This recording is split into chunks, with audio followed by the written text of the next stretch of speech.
আমাদের তৃতীয় অধ্যায় সংখ্যা পদ্ধতি ও ডিজিটাল ডিভাইস অধ্যায়ের সমস্ত অবজেক্টিভ নিয়ে আমরা আলোচনা করব। যে ক্রিটিক্যাল যে অবজেক্টিভগুলো এইগুলো আলোচনা করব। আমরা প্রথম পার্টে আলোচনা করব সংখ্যা পদ্ধতি। এখানে আমাদের কিছু প্রশ্ন আছে, প্রায় আমাদের প্রশ্ন আছে 20টির মতো। আমরা এই 20টি প্রশ্ন সলিউশন করব এবং এই 20টি প্রশ্নের A to Z আমরা জানব।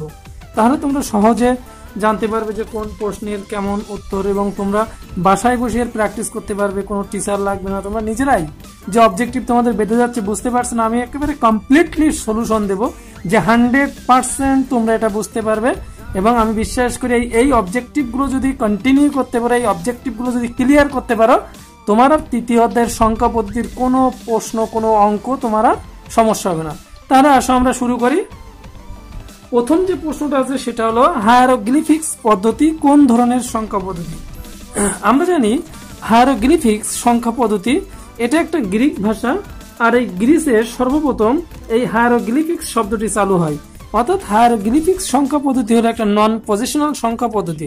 কারণ আমরা জানি সংখ্যা পদ্ধতি দুই প্রকার, একটা হলো পজিশনাল সংখ্যা পদ্ধতি এবং আর একটা হলো নন পজিশনাল সংখ্যা পদ্ধতি। তাহলে হায়ারোগ্লিফিক্স একটা নন পজিশনাল সংখ্যা পদ্ধতি, নন পজিশনাল সংখ্যা পদ্ধতি। কারণ সংখ্যা পদ্ধতি দুই প্রকার, একটা পজিশনাল নন পজিশনাল। পজিশনাল সংখ্যা পদ্ধতি যে সংখ্যা পদ্ধতির নির্দিষ্ট ভিত্তি বা মান আছে তাকে পজিশনাল বলে, আর এটা হলো নন পজিশনাল। এই হায়ারোগ্লিফিক্স সংখ্যা পদ্ধতির নির্দিষ্ট কোনো মান বা ভিত্তি নেই, যেহেতু ভিত্তি নেই তাই একে বলা হয় নন পজিশনাল সংখ্যা পদ্ধতি।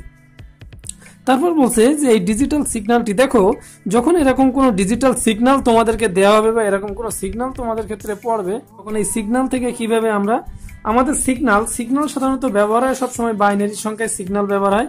তাহলে আমরা এই সিগন্যালটা একটু লিখি যে এই সিগন্যাল দ্বারা আমরা কিভাবে কি করতে পারি, সিগন্যালটা থেকে আমরা কিভাবে কি করতে পারি। আচ্ছা দেখি, যেহেতু আমাদের এই সিগন্যালটা আছে এরকম, তারপরে একটু বড় দাগ আছে, তারপরে আবার উপরে উঠছে একটু বড় দাগ। অর্থাৎ আমরা জানি কোনো একটা সিগন্যালের আপার যে মানটা তার মান হয় 1 এবং লোয়ার যে মানগুলো তার মান হয় 0।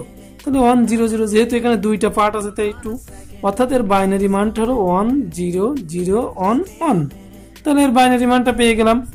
এখন বলছে এই বাইনারি মানকে দশমিক সংখ্যায় রূপান্তর করা। আমরা যে সংখ্যা পদ্ধতি সম্পর্কে জানি 1 0 0 1 1, আমরা জানি বাইনারি থেকে দশমিক করতে গেলে আমাদের কি করতে হয়, আমাদের প্রথমে 1 গুণ এই ভিত্তি 2 যোগ এই 0 গুণ ভিত্তি 2, আবার 0 এইটা 0 গুণ ভিত্তি 2 যোগ 1 গুণ ভিত্তি 2 যোগ 1 গুণ ভিত্তি 2।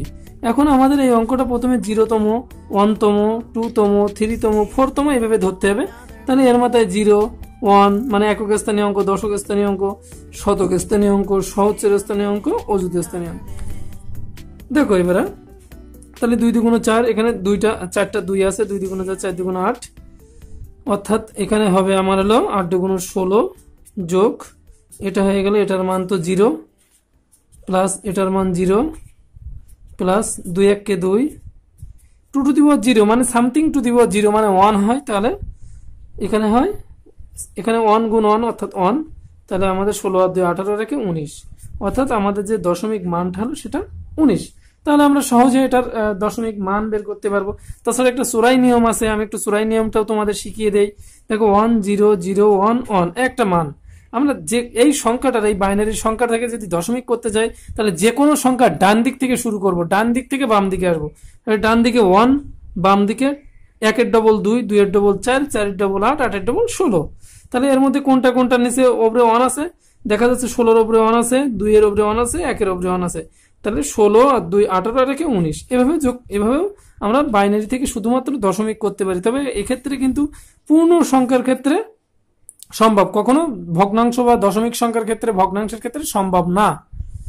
আমরা এইভাবে আর একটু দেখি যে আমাদের যদি বাইনারি মান থেকে 1 1 1 1, তাহলে আমরা 1 এর ডবল 2, 2 এর ডবল 4, 4 এর ডবল 8, তাহলে সবকটার উপরে 1 আছে, অর্থাৎ সবকটা যোগ করতে হবে। 8 আর 2 10 আর 2 12, 8 আর 4 12, আর আগে 2 14 রেখে 15, অর্থাৎ দশমিক মান হবে 15। তাহলে এইভাবে আমরা করতে পারি। তাহলে আমরা বুঝতে পারলাম আমাদের যে মানটা হবে সেটা হলো 19 হবে এর দশমিক মান। তাহলে আমরা পেয়ে গেলাম উত্তরটা যে আমাদের এই যে ডিজিটাল সিগন্যালটার সমতুল্য দশমিক মান হবে কত, সেটা হলো 19। আচ্ছা, এরপরে বলা হচ্ছে ইউনিকোডে কতটি ভিন্ন অক্ষরকে কোডভুক্ত করা হয়েছে। আচ্ছা, ইউনিকোড এর অর্থ হলো, আমরা 3 দাগটা একটু দেখি। 3 দাগে বলছে ইউনিকোড। ইউনিকোড অর্থ হলো ইউনিভার্সাল কোড। ইউনিভার্সাল কোড অর্থাৎ এই ইউনিভার্সাল কোড এটি 16 বিটের বাইনারি কোড। যেহেতু 16 বিটের, আমরা জানি 16 বিট হলে 2^16 হয়, আর 2^16 মানে 65,536টি বর্ণ ধারণ করতে পারে। তাহলে ইউনিকোড কতটি ভিন্ন অক্ষরকে, ইউনিকোড 65,536টি। আজকে ইউনিকোড এতটি বর্ণ ধারণ করতে পারে বলে আমরা আজকে মোবাইলে বাংলা লিখতে পড়তে পারি। মোবাইলে বাংলা লিখতে পড়তে পারি শুধুমাত্র ইউনিকোডের জন্য। কারণ ইউনিকোড সারা বিশ্বে 65,000 ভাষায় লেখা ও পড়া যাবে সর্বোচ্চ ইউনিকোডে, অর্থাৎ চায়না, জাপানিজ, তুর্কি, আরবি সব ভাষায় ইউনিকোডের বদৌলতে আমরা ইউজ করতে পারি, নতুবা আমাদেরকে শুধুমাত্র একটা ভাষা, ইংরেজি ভাষা ইউজ করতে হতো। তাহলে আমাদের তৃতীয় দাগে যে ইউনিকোড কতটি ভিন্ন অক্ষরকে কোডভুক্ত করা যায় সেটা হলো 65,536টি। এখন দেখা যাক 4 দাগ 48C অনুক্রমটির পরের মান কত। 48C অনুক্রমটির পরের মান কত। আচ্ছা, আমরা একটু দেখি 48C। তাহলে দেখা যাচ্ছে 8 থেকে আমি যদি 4 বিয়োগ করি 4, তাহলে পার্থক্য 4। C মানে 12, 12 থেকে যদি 8 বিয়োগ করি সেখানেও 4, অর্থাৎ আমার ধারার পার্থক্য হলো 4। অর্থাৎ তাহলে আমি C এর সাথে 4 যোগ করি, C যোগ 4। আমরা জানি C মানে কত, 12, 12 হচ্ছে 16। যদি এই যোগফল কখনো এর সর্বোচ্চ মান অতিক্রম করে, কারণ আমরা জানি হেক্সাডেসিমেলের 0 থেকে F পর্যন্ত আছে, অর্থাৎ F মানে 15। যদি দুটি সংখ্যার যোগফল, এর মধ্যে দুটি সংখ্যার যোগফল কখনো 15 বা সর্বোচ্চ মান অতিক্রম করে, সেক্ষেত্রে তার ভিত্তি দিয়ে বিয়োগ হবে। অর্থাৎ যেহেতু 15 দুটি সংখ্যা, এর সর্বোচ্চ মান 15, যেটা 15 অতিক্রম করে 16 হয়েছে, তাহলে এর ভিত্তি দিয়ে বিয়োগ করতে হবে। তাহলে 16 থেকে 16 বিয়োগ করলে হয় 0, যেহেতু 16 একবার বিয়োগ করেছি মানে 10। অর্থাৎ আমার এই যোগফল 16, অর্থাৎ 16 যদি হয় দুটি সংখ্যার যোগফল, তাহলে এটা লিখতে হবে 10। আমার হেক্সাডেসিমেলে 10। তাহলে হেক্সাডেসিমেলে দুটি সংখ্যার যোগফল যদি 16 হয়, তাহলে আমার মান লিখতে হবে 16 মানে 10। তাহলে আমরা একটু দেখি, আমাদের এখানে আছে এই, কখনো কিন্তু 16 হবে না, কারণ আমাদের দুটি সংখ্যার যোগফল যদি সর্বোচ্চ মান অপেক্ষা বেশি হয়, তাহলে তার ভিত্তি দিয়ে বিয়োগ করতে হবে। এরপরে দেখা যাক যে 170 এর বিসিডি মান কত। বিসিডি মান, বিসিডির পূর্ণ অর্থ হলো binary coded decimal. Binary coded decimal. Binary coded decimal. আমরা একটু ডেসিমেল সংখ্যা দেখি। এটা হলো 5 দাগ। 5 দাগে হলো 170 এর দশমিকে আছে, অবশ্যই একে বিসিডি করতে হবে। হট বিসিডি তে করতে হবে। দেখি আমরা এখন বিসিডি কি বলছে আমাদের। তাহলে আমরা যদি 170 এর বিসিডি করি, অর্থাৎ বিসিডি হলো 4 বিটের বাইনারি মান, বিসিডি হলো 4 বিটের বাইনারি সংখ্যা। তাহলে বিসিডি হলো 4 বিটের বাইনারি কোড। তাহলে বিসিডি যেহেতু 4 বিটের বাইনারি কোড, অর্থাৎ প্রত্যেকটা মানকে আমার 4 বিট করে নিতে হবে। অর্থাৎ 1 এর 4 বিট হলে 1, অর্থাৎ 1 এর 4 বিট করতে গেলে আমার বাম সাইডে 3টা শূন্য নেব। 7 এর 4 বিট হলো 3টা শূন্য, 7 এর বাইনারি মান। আমরা এইভাবে বাইনারি করি যে কোনো একটা সংখ্যা 1, 1 এর ডবল 2, 2 এর ডবল 4, 4 এর ডবল 8। আমরা এই সংখ্যাটা নেই। এখন দেখি 1 মানে কোনটা, 1 মানে এই, আর 1 মানে কোন সংখ্যা যোগ করলে 1 হবে। এই কটার মধ্যে কোন সংখ্যা যোগ করলে 1 হবে, একটাই দরকার। তাহলে বাকিগুলো শূন্য বসিয়ে দিই। তাহলে আমার 4 বিট হয়ে গেল 0 0 0। 7 এর মধ্যে কোনটা যোগ করলে 7 হবে, 4 আর 2, 6 আর 1 7, অর্থাৎ এটা দরকার, এটা দরকার, এটা দরকার, এটা দরকার নেই। তাহলে আমার 4 বিট হলো 0 1 1 1। 0 এর মধ্যে কোনোটা নেই, অর্থাৎ 4টা হবে 0। তাহলে এইভাবে আমরা বাইনারি সংখ্যা করতে পারি দশমিক সংখ্যা থেকে।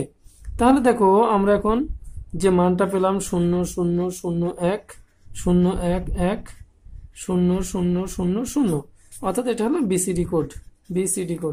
তাহলে বিসিডি কোডটা আমরা লিখে ফেলি আমাদের উত্তরে 0 0 0 1 0 1 1 1 4টা 0। এই, তাহলে এটা হলো আমাদের বিসিডি কোড। তাহলে আমরা সহজে বুঝতে পারলাম যে কিভাবে আমাদের বিসিডি কোড করতে হবে, আমরা কিভাবে বিসিডি কোড করতে হবে আমরা সহজে বুঝতে পারলাম। তাহলে এখন আমরা দেখি, যেহেতু আমাদের বিসিডি কোড একটা কমপ্লিট করলাম, যে আমরা কিভাবে বিসিডি করব বুঝতে পারলাম, এখন আমরা যে মানটা করব সেটা হলো, এখন আমরা 6 দাগ করব, আমরা 6 দাগে। হাই ফ্রেন্ডস, তাহলে এখন আমরা আমাদের 6 নম্বর থেকে শুরু করব। আমাদের অলরেডি 1 2 3 4 5 আমাদের এই 5টা হয়ে গেল খুব সুন্দরভাবে। এখন আমরা 6 নম্বর শুরু করব। আমাদের 6 নম্বরটা বলছে যে, আমাদের 6 নম্বর যেটা বলছে 18f ধারাটির পরবর্তী মান কত। এখন দেখতে হবে আমার এই ধারার পার্থক্য কত করে হচ্ছে, অর্থাৎ আমি যদি 1-এর সাথে কত যোগ করলে 8 হবে, অবশ্যই 7 যোগ করলে আমার 8 হবে, 8-এর সাথে 7 যোগ করলে হবে, 8-এর সাথে 7 যোগ করলে 8 আর 7 15, 15 মানে এফ। এখন আমাদের যেটা করতে হবে 15-এর সাথে 7 যোগ করতে হবে, তাহলে আমরা কাঙ্ক্ষিত মানটা পেয়ে যাব। আমরা যদি 15-এর সাথে 7 যোগ করি তাহলে আমরা কাঙ্ক্ষিত মানটা পেয়ে যাব। তাহলে আমরা এখন করি, আমাদের 15-এর সাথে 7 যোগ করি, অর্থাৎ 15 মানে এফ, এফ যোগ 7, এফ আর 7 যোগ করলে হয়, এফ মানে 15 আর 7 যোগ করলে হয় 22। এখন দুটি সংখ্যার যোগফল যদি তাদের সর্বোচ্চ মান, অর্থাৎ 15 থেকে দুটি সংখ্যার যোগফল হয়েছে 22, যার সর্বোচ্চ মান এফ এর চেয়ে অনেক বেশি, তাহলে যখন এর সর্বোচ্চ সংখ্যা থেকে বেশি হবে তখন আমরা অনায়াসে ভিত্তি বিয়োগ করে দেখব কত হয়। তাহলে 22-এর থেকে 16 বাদ দিলে 6 6 12, হাতে 1, 1 রেখে 2, 2 থেকে 2 বাদ দিলে 0। এখন আমাদের এখানে 1 হবে, কারণ যেহেতু 16 বিয়োগ করেছি আমরা, থেকে 16 বিয়োগ করলে আমার হয় 6, আর যেহেতু আমি 16 একবার বিয়োগ করেছি সেই হাতে একটা এখানে বসে যায়, অর্থাৎ 16। তাহলে আমার এখানে উত্তরটা হবে 16। 6 দাগে উত্তরটা হবে আমাদের 16। এরপরে দেখি আমাদের 7 দাগ কি বলছে। 7 দাগ বলছে যে 37 125 এর বাইনারি মান কত। একটা গুরুত্বপূর্ণ প্রশ্ন। এখানে বলছে যে দশমিক সংখ্যা থেকে কিভাবে বাইনারি করব। তা এটা তোমরা অবশ্যই খুব সুন্দরভাবে বুঝতে পারবা যে দশমিক সংখ্যা থেকে কিভাবে বাইনারি করব। আমরা দশমিক সংখ্যা থেকে কিভাবে বাইনারি করব আমরা একটু দেখি যে দশমিক সংখ্যা আমার কত আছে, 37.125। এখন দেখতে হবে এই 37.125 এর দুটি অংশ আছে, একটা হলো পূর্ণ অংশ আর একটা হলো ভগ্নাংশ।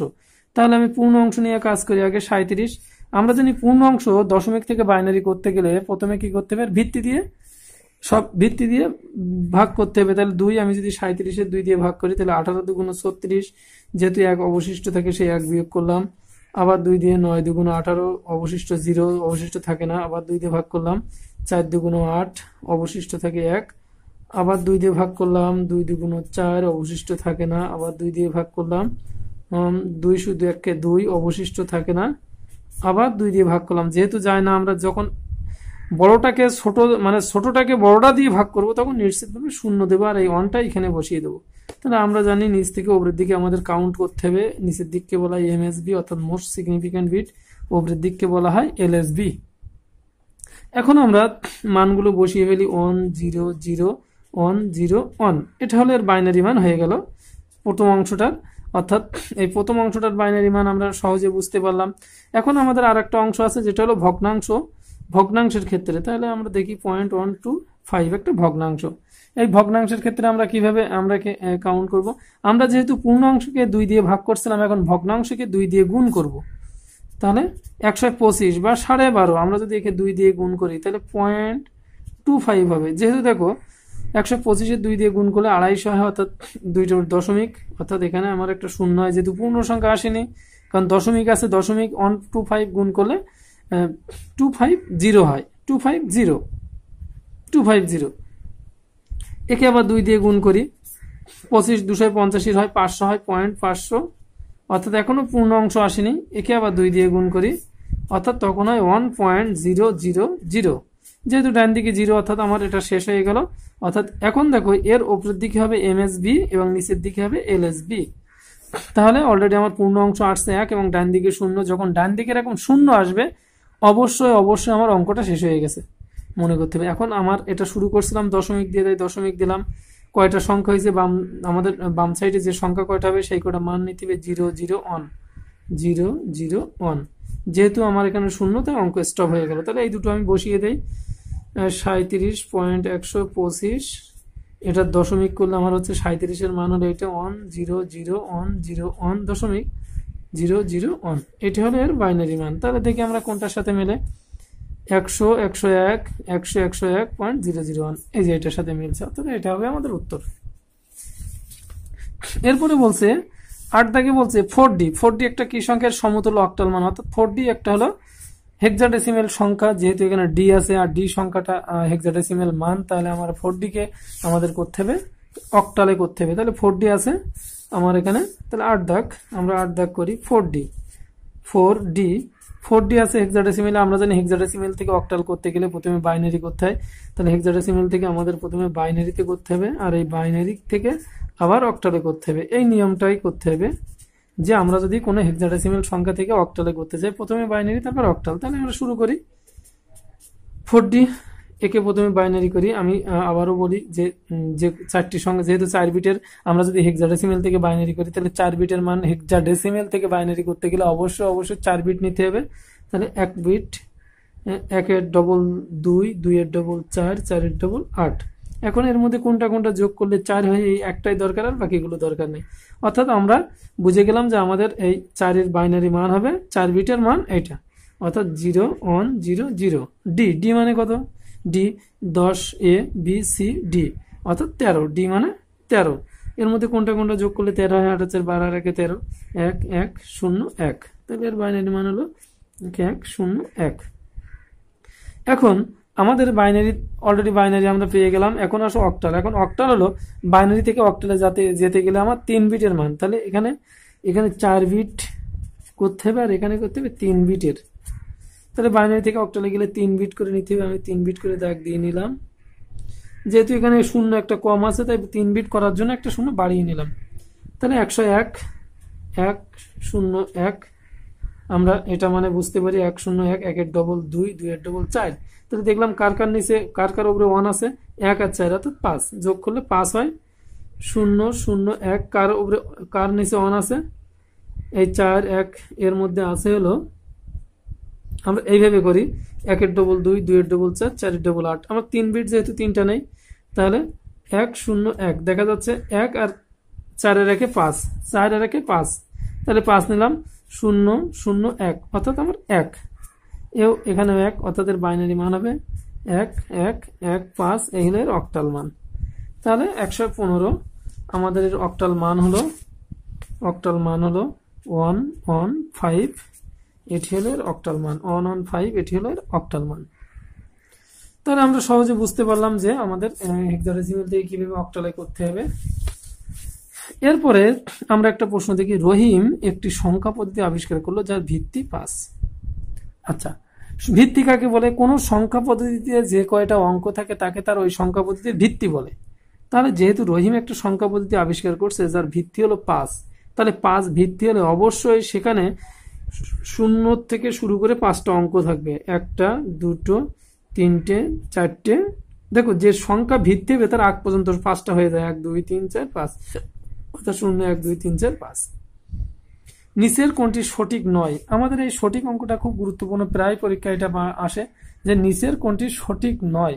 আমাদের এই সঠিকতা হিসাব করতে গেলে দেখতে হবে যে কোনো সংখ্যা পদ্ধতির ভিত্তি হলো যে সেই সংখ্যা পদ্ধতিতে কতটি অঙ্ক আছে। যেহেতু এটা বাইনারি সংখ্যা, বাইনারি সংখ্যায় 0 আর 1 দুটি অঙ্ক আছে। এই 0 আর 1 এর বাইরে যদি অন্য কোনো অঙ্ক থাকে তাহলে এটা হবে না। যেহেতু এখানে 0 1 0 1 দিয়ে গঠিত, অর্থাৎ এটা হবে। দশমিকে আমার এখানে আছে হলো 108, 102 আছে এখানে, অর্থাৎ যেহেতু দশমিকে 0 থেকে 9 পর্যন্ত আছে, যেটা এর মধ্যে পড়ে, অর্থাৎ এটাও সঠিক। 87 অক্টালে সর্বোচ্চ সংখ্যা থাকবে 0 থেকে 8 পর্যন্ত না, অক্টাল যেহেতু তাহলে 7 পর্যন্ত, যেহেতু এখানে 8 আছে, অর্থাৎ এইটা সঠিক নয়। 3F হেক্সাডেসিমেল মান, অর্থাৎ F আছে, অর্থাৎ এটা সঠিক। তাহলে সঠিক নয় হলো 87। তাহলে বন্ধুরা আমরা খুব সহজে এগুলো জানতে পারলাম যে কোনটা সঠিক কোনটা সঠিক নয়।